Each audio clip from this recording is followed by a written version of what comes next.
Aquí no percibimos a primera vista, aquí nos es desvelado. Hay otros mundos, pero están en este, que decía Paul Eluard. Sin embargo, esos mundos están ahora en el Museo Thyssen.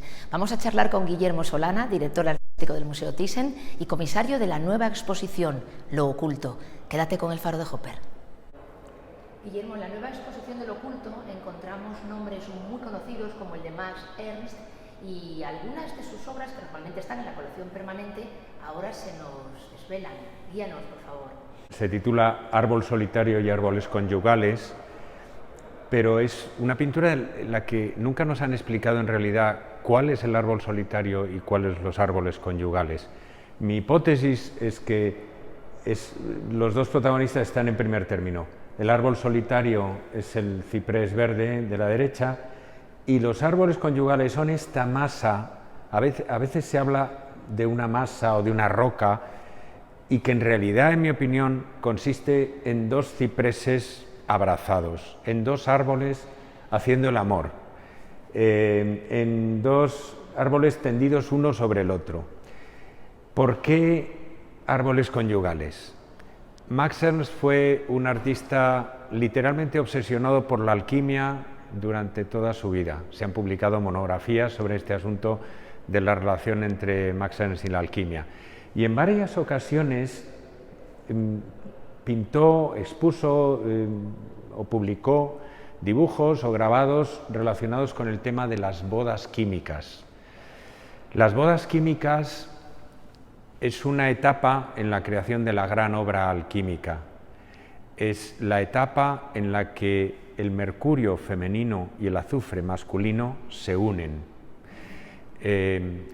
dando una nueva fase para conseguir la piedra filosofal. Entonces, yo creo que Max Ernst quiso representar esas bodas químicas con estas dos figuras, que por otra parte están cuajadas de formas ocultas que están emergiendo. Él compuso el cuadro, creó el cuadro con la técnica de calcomanía, inventada por Oscar Domínguez, y la técnica consiste en adherir una superficie, por ejemplo, de papel sobre la pintura húmeda, y al retirarla aparecen manchas aleatorias muy variadas. Max Ernst se dedicó a inventar figuras fantásticas, figuras que le sugerían las manchas aleatorias, y los árboles están llenos de perfiles, de desnudos, de animales, de figuras híbridas, de rostros fantásticos, fabulosos, grotescos, etc. O sea que es una pintura con unas posibilidades de interpretación casi limitadas. Tiene un poco de leonardesco, con esos paisajes ancestrales donde parece que todo surge de la tierra, que todo está por formarse. Absolutamente, absolutamente. Hay un pasaje del Tratado de la Pintura de Leonardo, donde Leonardo recomienda al pintor que, si quiere inspirarse, vaya a contemplar un muro manchado, un muro lleno de manchas y semiderruido, donde podrá dejar volar su imaginación y extraer de allí figuras de caballos, escenas de paisajes, de batallas, de escenas religiosas o lo que se le venga a la cabeza. Entonces, ese poder de la imaginación para proyectarse sobre un material medio informe, un material aleatorio, es lo que Max Ernst también explota aquí.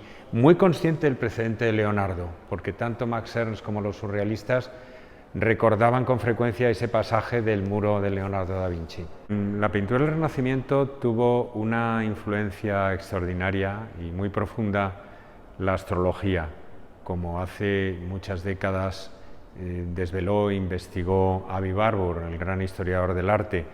Y este es un ejemplo muy palmario, este retrato de Christoph Berger, de Matthäus Bartsch. Tiene la carta astral del retratado ahí plasmada en el cielo, en el hueco que deja la ventana, enmarcada por la ventana, la carta astral del retratado. Hace unos años, en una serie de vídeos producidos por Javier Sierra, tuvimos aquí a un astrólogo, Vicente Casaña, que estuvo descifrándonos la carta astral del retratado, y según Casaña, lo que la carta astral nos revela es que Mateusz Schwarz era un hombre inclinado al autoanálisis, dice él, como indica Mercurio cerca del ascendiente, un hombre orgulloso de su rango, como indica el Sol en la primera casa de la carta, y la conjunción de Marte y Júpiter en el cielo, y un gran amante del arte y la belleza, dada la posición de la Luna en Libra. O sea que Vicente Casaña hizo un análisis muy detallado. Sabemos quién era Mateusz Schwarz, sabemos que era, por ejemplo, uno de los pioneros de la fascinación por la moda, que hizo un enorme catálogo de sí mismo con infinidad de vestidos, con un vestuario de trajes, con un vestuario muy amplio, que era un hombre algo excéntrico, de un gusto poco ortodoxo, digamos, y encaja muy bien con su personalidad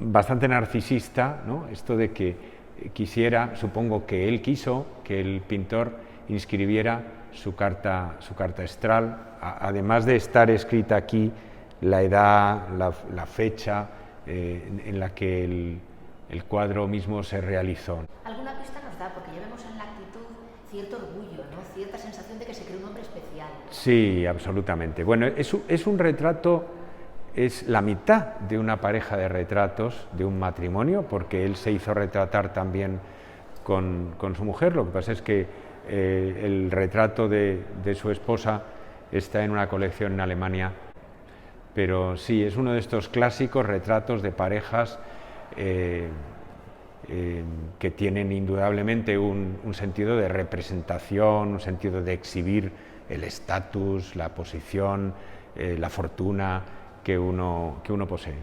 Guillermo, uno de nuestros favoritos del Thyssen, este Jesús entre los doctores, en el que muchas veces contamos que a través de los colores, el tratamiento del color, de la boda de color, ya sabemos que Durero estuvo en Italia, pero cuéntanos qué secretos se ocultan en esta conversación a través de las manos. Bueno, efectivamente, como dices, es un cuadro pintado por Durero durante su segunda estancia en Italia, y eso es muy relevante para la primera de las cuestiones, digamos, ocultas que se refieren al cuadro, que es la posible relación con Leonardo da Vinci. Kenneth Clark, que fue director de la National Gallery de Londres, sostuvo que esta pintura se basaba en un original perdido de Leonardo y aducía que de ese original perdido de Leonardo derivaría también el cuadro de Bernardino Luini sobre el mismo tema que posee la National Gallery de Londres y que tenemos reproducido ahí en pequeño, donde también está Jesús explicando punto por punto, digamos, argumentando, señalando con las manos los puntos de su argumento a los doctores de la ley. Pero el tema principal en el que me he concentrado no es esa relación con el original perdido, misterioso de Leonardo, sino alguna de las figuras que rodean a Jesús. En concreto, esta figura de perfil. Jan Bialostowski, que escribió el artículo de referencia sobre esta pintura, observa que esta figura parece poseída por un poder demoníaco. Es una figura de rostro grotesco y siniestro que además se aproxima tanto al Jesús adolescente como si lo estuviera acosando. Y sus manos son las que componen con las manos de Jesús esa figura central tan enigmática del centro del cuadro, ¿no? Bialostowski añade algo que para mí es muy revelador. En la pintura del Renacimiento, las figuras malignas, tanto la figura de Satán en la tentación de Cristo, como por ejemplo la figura de Judas en el prendimiento, en la escena del prendimiento de Cristo, cuando se acerca a besar a Jesús, aparecen de perfil para que el mal de ojo no afecte al espectador, porque se supone que esas figuras pueden ser dañinas, pueden ser peligrosas para el espectador si las mirara de frente. Entonces me parece interesante el hecho de que la figura grotesca y siniestra que encarnaría el poder del mal, de la tentación que acosa a Jesús, se presente igual que la de Judas, de perfil, acosándole de perfil, asaltándole desde un lado, ¿no? Bueno, aquí en el Thyssen no corremos peligro de mal de ojo, pero una cuestión, Guillermo, ¿puede ser que en cierta manera los rostros que hoy nos parecen completamente grotescos, hablabas de Leonardo da Vinci también dedicó parte de su vida a una especie de caricaturas alucinantes, puede ser que quizá la relación que se tenía en aquel momento con la belleza, con la fealdad, pues fuese precisamente esa identificación de los defectos físicos con lo impuro, con lo malvado, pero que por otro lado también hubiese estos rostros en la vida común, es decir, antes se envejecía se envejecía de forma natural. Muchas veces me he planteado y he reflexionado sobre que ahora no estamos acostumbrados a ciertos rasgos porque todo se corrige. Desde luego, por ejemplo, a la gente le faltaban dientes con mucha frecuencia, cosa que ahora no sucede. Vamos a ver, yo creo las dos cosas. Por una parte, la fealdad era mucho más evidente y ubicua de lo que es ahora, pero también se le atribuía ese valor moral que tú decías.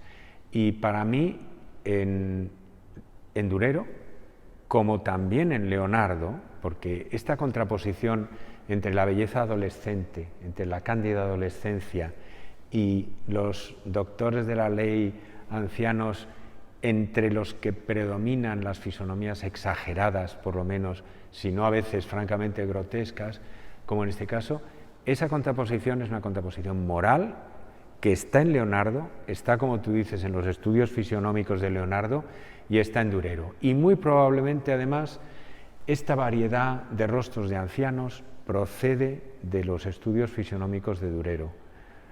Se ha aducido que seguramente él tuvo acceso, debió de ver algunos de esos dibujos leonardescos de fisonomías exageradas que pretenden expresar caracteres morales en muchas ocasiones. O sea que sí, que absolutamente. La fealdad estaba allí, pero se le daba una interpretación moral o simbólica.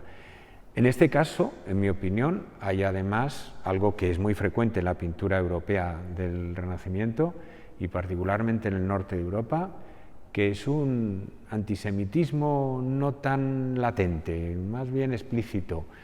Entre el joven Jesús con su imagen de pureza, sus rasgos rubios, sus guedejas, y estos ancianos de grandes narices, de ojos penetrantes, de grandes manos que manejan los libros, que representan la sabiduría judía, hay, yo creo, una contraposición pues sospechosa. Estamos en 1914, Kandinsky ya había tenido en 1911 aquel encuentro, aquella maravillosa sinestesia en el concierto de Schönberg, y ya está profundizando en el arte abstracto. ¿Qué lectura podemos hacer en este cuadro? Por cierto, plásticamente bellísimo, porque Kandinsky tiene ese atractivo al primer golpe de vista. Desde luego. Bueno, el cuadro de Kandinsky está colocado en una sala en la que yo he abordado la relación entre la teosofía y los pioneros de la abstracción, y está colocado junto a Kupka, Giacomo Balla y Mondrian, que fueron otros artistas también interesados en la teosofía.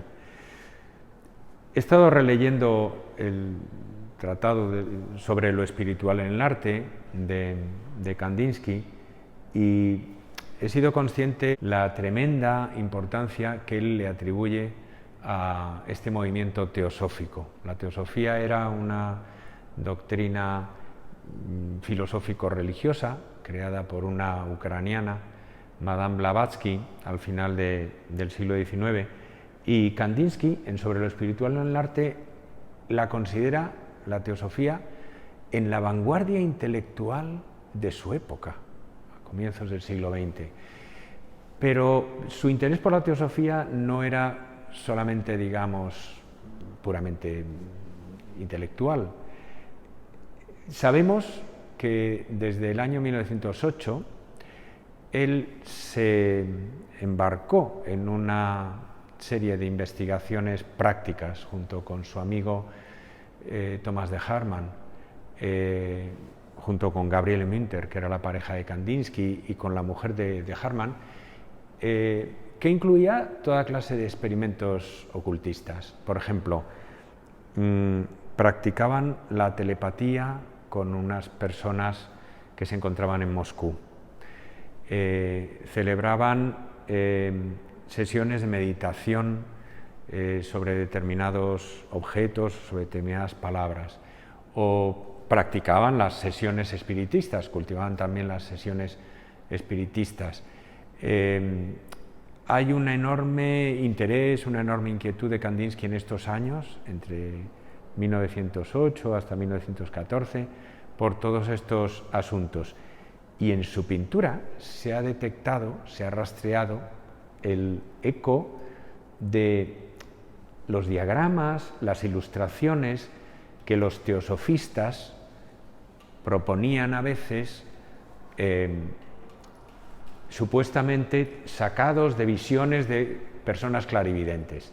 Por ejemplo, yo aquí he traído unas formas construidas por la música que Annie Besant y Leadbeater introducen en uno de sus libros, como lo que habría visto un clarividente, las sinestesias que experimentaría un clarividente escuchando los maestros cantores de Wagner.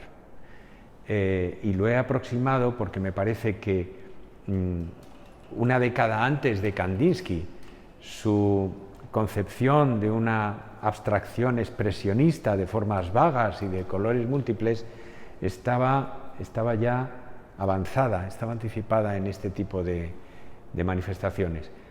Hubo un historiador finlandés, Sixten Ringborn, que en 1970 publicó un libro hoy muy famoso, de Sounding Cosmos, en el que demostraba por primera vez que en la invención de la abstracción por parte de Kandinsky habían tenido un papel importante estas fuentes ocultistas. En el momento en que Ringborn publicó su libro, la verdad es que no se le hizo mucho caso y fue marginado un poco de la bibliografía académica seria. Hoy se considera absolutamente canónica, ¿no?, esa referencia, y nos ha abierto los ojos también a otras relaciones entre otros artistas, por ejemplo Franz Marc, por ejemplo Paul Klee, o los ya citados Kupka, Bala o Mondrian, que también tuvieron en unos casos interés y en otros casos un compromiso muy duradero con movimientos como la teosofía o la antroposofía de Rudolf Steiner. Guillermo, tú que eres un investigador constante y eres profesor, además de director artístico del museo, con todo lo que se está revisitando el arte del siglo XX, ¿dónde pondrías ahora el inicio de la abstracción? Con tanto que se está viendo si Kandinsky sí, si Kandinsky no, si Delaunay. Bueno, el origen de la abstracción, esto lo sabemos desde hace ya unas décadas, es un proceso en el que es muy difícil marcar un solo punto de aparición ni un solo responsable, ¿no? La famosa primera acuarela abstracta de Kandinsky se ha desmitificado en este sentido. Es un proceso que se inicia ya en el Jugendstil o en el Art Nouveau tardío. Es un proceso que emerge en las artes decorativas, la noción de que puede haber un superornamento que tenga un valor artístico en sí mismo y que tenga además un valor espiritual, expresivo, y es algo que se abre camino en la conciencia de un amplio grupo de artistas en la primera década del siglo XX. Y habría que señalar no solo a Kandinsky, sino a Kupka, František Kupka, a Mondrian, a Giacomo Balla o a mujeres, a creadoras, no solo a Hilma af Klint, por supuesto, a la que se ha redescubierto en estos últimos años y es una gran mujer artista ocultista, inspirada por estas estas mismas preocupaciones esotéricas, sino también, por ejemplo, a Sophie Teuber, que desde las artes decorativas y desde un planteamiento muy ligado a lo textil, también inventó su propio lenguaje abstracto. Y se podría seguir enumerando nombres, es decir, hay un momento en el que un desarrollo de las artes decorativas modernas extraordinaria, unido con unas preocupaciones espirituales muy del momento, muy de la época, se alían para producir a la vez en muchos artistas esta idea de que el arte puede prescindir de las figuras y puede ser completamente abstracto. Bueno, si hay alguien que es capaz de romper el cascarón de lo físico para llegar a lo que no se ve, para retratar la angustia real, lo que supone estar vivo, con sus sombras y sus luces, es el gran Francis Bacon. No me extraña que esté en esta exposición, porque siempre plantea un impacto, un misterio, y siempre te estás preguntando cuando lo miras quién es la persona que retrata y con qué intención lo hace.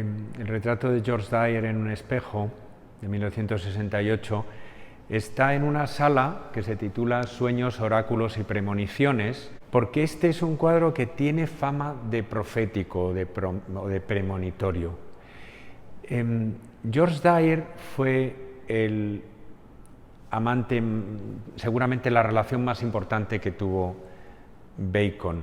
George Dyer era un ladrón, era un hombre casi analfabeto, que pertenecía a Lampa, y del que dicen que conoció a Bacon porque un día entró a robar en su casa, y en vez de llamar Bacon a la policía, se liaron allí mismo.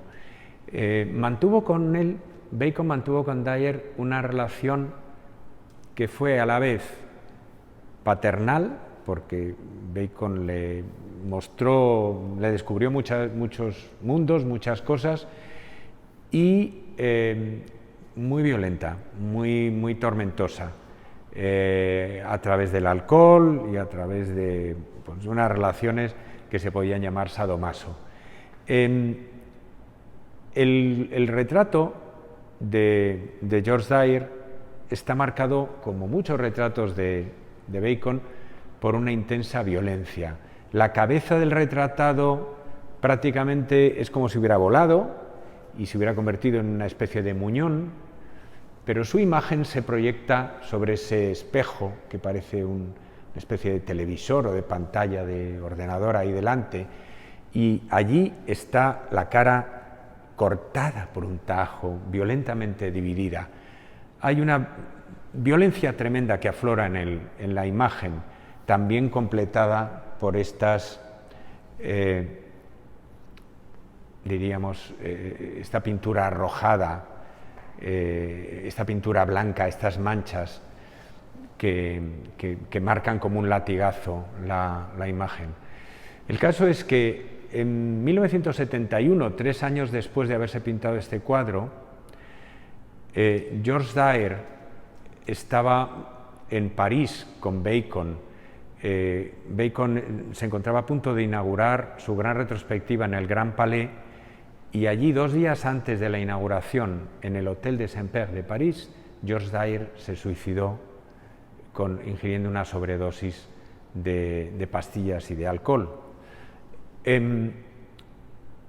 Michael Pepiat, que conoció mucho a Francis Bacon y fue su biógrafo, dice que a partir de ese hecho tremendo, trágico, del suicidio de Dyer en aquel momento, que era el gran momento de triunfo de Bacon, como si quisiera vengarse de él, en ese momento pinturas como este retrato, pintado 3 años antes, adquirieron un valor premonitorio. Es como si toda esa violencia que estaba larvada, que estaba latente o no tan latente, a veces bastante explícita en los cuadros que Bacon había pintado, hubiera aflorado de golpe y se hubiera vuelto contra él. Siempre da la sensación un poco, perdona el término, como sala de despiece. Sí. ¿Verdad? Parece que está esa exhibición de la carne muerta, donde ya no se sabe si la persona está o no está. Sí, hay el buey desollado de Rembrandt, la imagen del animal abierto en canal, ¿no? De la carne viva, los tonos en los que él pinta la carne está como inflamada, está como sajada también a veces. Bacon es indudablemente, es un gran pintor porque es un gran pintor de la carne. Esto lo decía Willem de Kooning, un contemporáneo de Bacon. La pintura al óleo fue inventada para poder pintar mejor la carne, y los grandes pintores al óleo, desde Tiziano hasta Bacon o hasta de Kooning, son grandes pintores de la carne. Lo que pasa es que en Bacon no es la carne rubicunda y triunfante de Tiziano o de Rubens o del propio de Kooning, sobre todo la carne del desnudo femenino, sino esta carne viva, herida, que produce una sensación muy inquietante, muy de desgarramiento, ¿no? Hay muchos cuadros de Bacon donde a lo mejor aparece un personaje con una especie de venda o escayola y la sangre sale hacia afuera, y como una especie de violencia siempre asociada al ser humano. Y luego, bueno, a mí personalmente me maravilla de Bacon que toda esta violencia está enmarcada en espacios perfectos, medidos, en su color, en su geometría, ordenados. Él crea, siempre le preocupa muchísimo crear un espacio escénico. Todos sus dispositivos están orientados a crear un espacio escénico. El círculo de abajo y el círculo de arriba delimitan perfectamente eso. A veces es una caja imaginaria, es un cubo de líneas transparentes, a veces es algo... A mí este espacio me recuerda un poco una arena, un coso de una plaza de toros. Es como si pusiera a sus figuras en un espacio público donde están observados por los espectadores e iluminados por unos focos. Entonces la violencia se vuelve más obscena por el hecho de esa especie de exhibición ritualizada, ¿no? De que nos lo esté dando a ver, nos lo esté ofreciendo para que lo veamos con claridad, ¿no? Tienes razón, no hay esa intimidad que se veía, por ejemplo, en Lucian Freud, que siempre parecía que estabas asomándote a la intimidad. Claro, exactamente. Sí, en términos de, si contraponemos a Freud con Bacon, se podría decir que Freud trabaja sobre la intimidad, aunque también la teatralice a veces, y Bacon es explícita y abiertamente teatral. Es un hombre que siempre tiene a sus figuras en escena, en la plaza de toros o en el ring o en el escenario de teatro. Bueno, Guillermo, pues suerte que tu sabiduría no está oculta. Podemos poner luz gracias a ti a todas las obras que tenéis ahora en la exposición del oculto, y os animamos a todos los amigos del Faro de Hopper a descubrirla con nuestras visitas guiadas, porque vale la pena mirar con otros puntos de vista, como tú comentabas, Guillermo, explorar más allá de lo visible, poniendo la imaginación también. Muchísimas gracias, un placer. Muchas gracias a ti. Seguimos adelante, gracias.